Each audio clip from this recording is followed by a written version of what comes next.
Your Grace, the Archbishop, who gave us a very down-to-earth liturgy today, the family of our fallen brother, Justice Kanyeihamba, political leaders, Deputy Speaker of Parliament,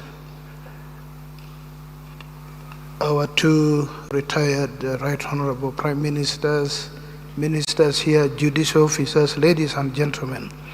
Last Wednesday, we honored Justice Kanyeihamba on the grounds of the Supreme Court, and I made a speech. I do not intend to make another one now. Might sound like a broken record, but I want to make some two or so remarks. In the African setting, I am very African, so you'll forgive me.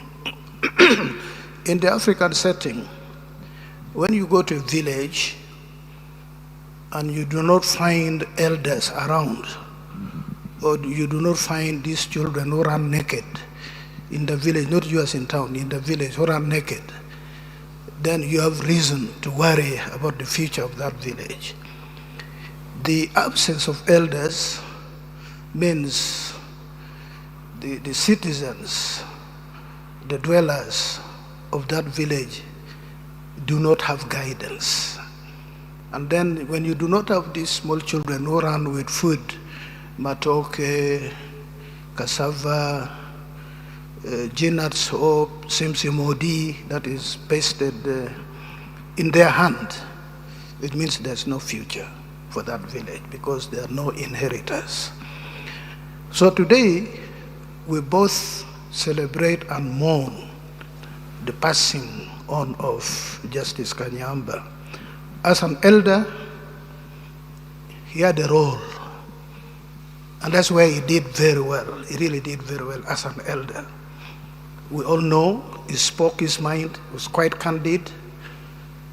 There are people in this country, many, who also purport to speak their minds, or who actually make an effort to speak their minds. The difference between Kanyeihamba and them is that Kanyeihamba spoke from conviction, and he spoke substance. There are many people who I don't want to speak for you, I hear them speak. They speak because they seek relevance. That was not Kanyeihamba, and that was distinguished him from the other persons who would otherwise stain the high moral ground he attained. People like Kanyeihamba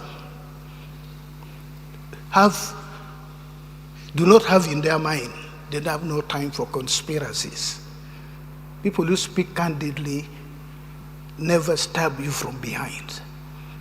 They're not cowards. Actually, the Kanyeihambas of this world, even before he opens his mouth, you look at his forehead and you know what he's going to say. If he's in agreement, you know. If he's not in agreement, you know what is coming is not in agreement with the position I hold. And then the beauty of being a Kanyeihamba is that when you disagree with him, you still respect what he has said. That is the beauty of how you hold him. Many times I disagreed with him, but I respect the views he had. And many times I agreed with him. My interface with Kanyeihamba. One, I was a young lawyer, should have been around 89, 90. He was the Minister of Justice, Attorney General. And there were these people captured during the war, former soldiers, and it included those who had never held a gun in their hand, the hazards of war. So they were put in prison, upper prison. They were lodgers. There was no legal basis, so you could not describe them as remandees. They were lodgers. So this young lawyer, myself, now writes to the Attorney General of Uganda, referring to his constitutional attributes and so on and so forth, and to advise the government to release these people who are unlawfully being held. He wrote back to me saying, I've been trying to look for, the file must be somewhere. I just opened that as a lawyer, you ought to know what to do. That's how he wrote to me. I thought in writing to the Attorney General, I was doing what I ought to do. So purpose for that application, for that person who was released, without telling me in so many words, he had guided me. Fast forward. And for me, this is the indelible positive mark of Justice Kanyeihamba in my mind. In the Constituent Assembly 94-95, he chaired the legal and drafting committee of the Constituent Assembly, of which I was a member. What then, because now this was at close quarters, what struck me about the then professor, honorable professor without the justice, because he hadn't become a judge, was his understanding of the law. Many people do understand the law, but also his understanding and rendering the language of the law. That's where he was superb. Because what the assembly had resolved had to be reduced into articles, clauses, paragraphs of the draft constitution. And you would see he was at peace with himself in rendition, diction, and the right legal framing, and so on. That one won my admiration. But I think it's one of his greatest contributions. I've spoken about this elsewhere a number of times. We all know when colonialism came, one of the gravest inequities colonialism left with us was the land issue, inequities in land holding. Here they created Milo, and by the stroke of the pen, those who owned land became worse than squatters, they became bibanja holders, and so on and so forth. You are a debtor, you're just pegged to the land. I think here, Bunyoro, Toro, and I think Angole. I don't know whether they call them Milo in every location of those places.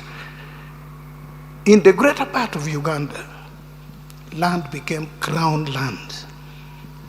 And even when we won independence in 1962, instead of liberating the people from the loss of land, all that land was converted into public land. So people who were on public land were worse than Bibanja holders. They were actually more vulnerable than even squatters. Squatters were protected.